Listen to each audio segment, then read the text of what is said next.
Hey there, Mavericks! Thank you so much for being part of the Networking Maverick community. We're counting down the top 5 reasons why you should network. Why is it important? Why are we even talking about this?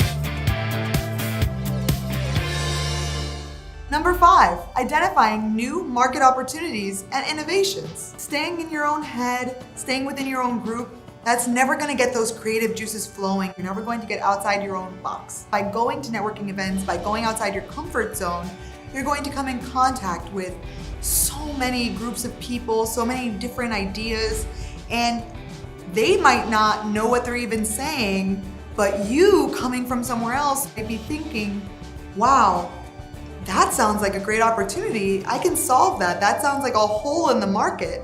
I'm going to take advantage of that. Or maybe it's something that comes that will improve an idea that you've already had. You're never gonna come up with those ideas if you don't market yourself at these networking events, come into contact, build relationships with people outside your own circle. As we always talk about, your network is your net worth, but if your network isn't diversified, like a amazing multi-million-dollar portfolio, then your ideas aren't gonna be multi-million-dollar either. So make sure you're getting out there and networking. Number 4, improves your communication skills and helps you as a person grow. I can't stress this enough. If you're going to these events, you're getting outside your comfort zone, even if you're an introvert. As you might have heard, I'm an ambivert. Shh, don't tell anyone, am I right? But for introverts, what we talk about a lot and a lot of the steps that we go through to build those relationships and make those connections is maybe just starting small. Start an intimate dinner experience. That will allow you to practice yourself, maybe your 30-second canned pitch. But remember, we're not selling at anyone. You just want something that's very dynamic and more palatable that you can say in a very short amount of time. We just call it a canned pitch, but it's really your mission statement. So you want to have that down. The more you practice it in smaller groups, the more comfortable you're going to feel going into these larger events, and the better you're going to get at it. Maybe you find with certain groups of people, different catchphrases or words resonate more with them. You can adjust your mission statement accordingly. But if you're not going to these different events, if you're not getting out of your shell, your communication's not going to improve. Just as a reminder, that's for everyone. Communication is what we all need to be doing, whether you're growing your business, you're in a business looking to get a promotion or move up the ranks, or maybe just want to make more friends. It's not just for turning your network into net worth, it's how you can communicate with the world. And these are skills that are invaluable for every facet of life, except for maybe people that have agoraphobia. Maybe this isn't for you. But if you're still watching this, I appreciate you. But you want to work on those communication skills, and going to these networking events is really going to help you with that. Reason 3, drives word of mouth for business. How important is this? How many of you have heard that word of mouth is what's going to set you apart from your competitor, especially if you're a small business? For instance, I'm in Miami. The market is saturated with attorneys. The way that I try to stand out is by making connections with people, by building relationships, by going to an event. Obviously, I'm not your average business and commercial litigation attorney. So I think that sets me apart from other people.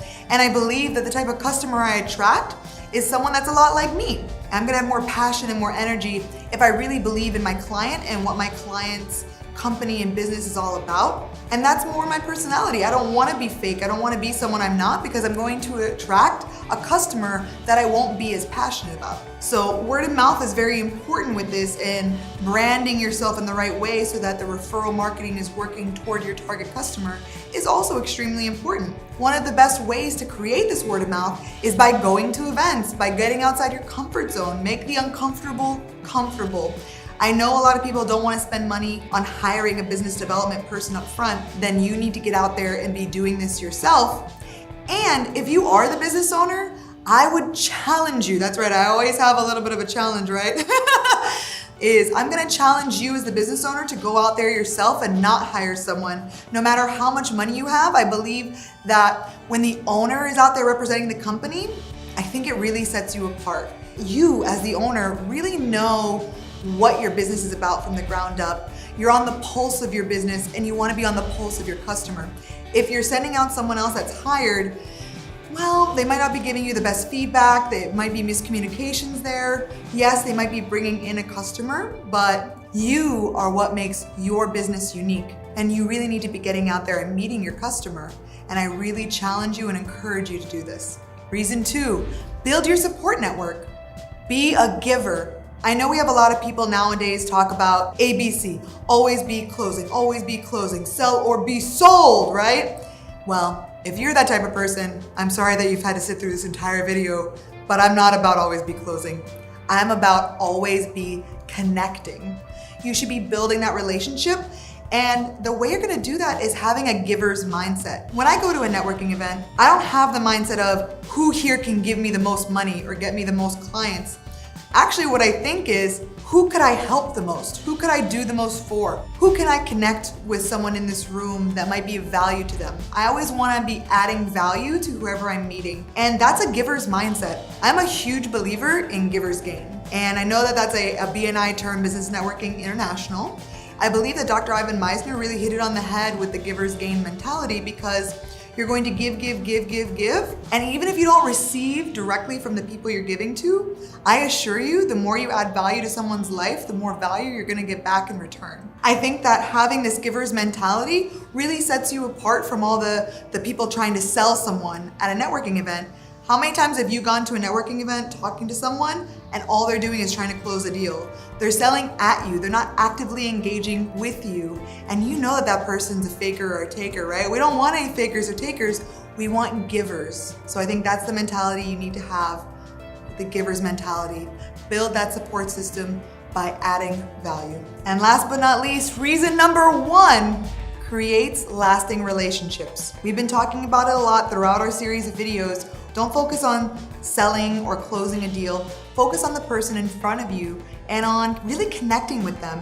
Any of the different books on networking you might have read, or even as far back as How to Win Friends and Influence People, it's all about making friendships, finding those commonalities. You wanna be what we call a farmer and what many people call a farmer. You don't wanna be a hunter. Those are the people with the ABC, always be closing.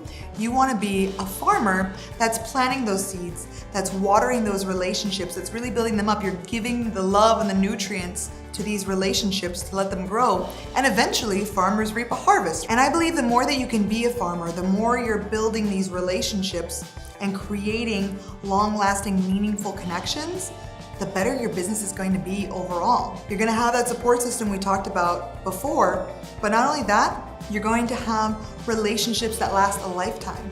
You're going to have cheerleaders throughout multiple networks around the world, hopefully. It all starts with building meaningful relationships and creating those long-lasting connections. Gotta be genuine and authentic to win those people over. And that's it, woo woo! We made it through. We counted down those top 5 reasons why you should be networking. I hope that I've convinced you of how important networking is. Let us know below. Do you agree or disagree? It's okay to disagree with me. I'm all about it. Let me know below. Comment, help support the community. Don't forget to subscribe, ring that bell. You want to get updated on the latest doings and goings in the Networking Maverick community. If you haven't already, you can go to networkingmaverick.com, get that pocket guide freebie that's there. You can also subscribe to the monthly newsletter. In the monthly newsletter, we have a Networking Maverick feature where we feature a maven in the community, and this could be you. Go to networkingmaverick.com and click on Be Featured. You can fill out the Networking Maven questionnaire. If you want to get featured, this is the only way. I'll get the information and we'll be reaching out to let you know if we're going to feature you on the blog, maybe a newsletter feature, or a live interview with me. Yay! Woo, woo, woo. So you can provide e-mentorship to the rest of the community. That's what we're all about. Lifting each other up and adding value for all, because we all want to be winning. So let's help each other win. Thank you so much for being here with me today, and Networking Maverick out. Happy connecting.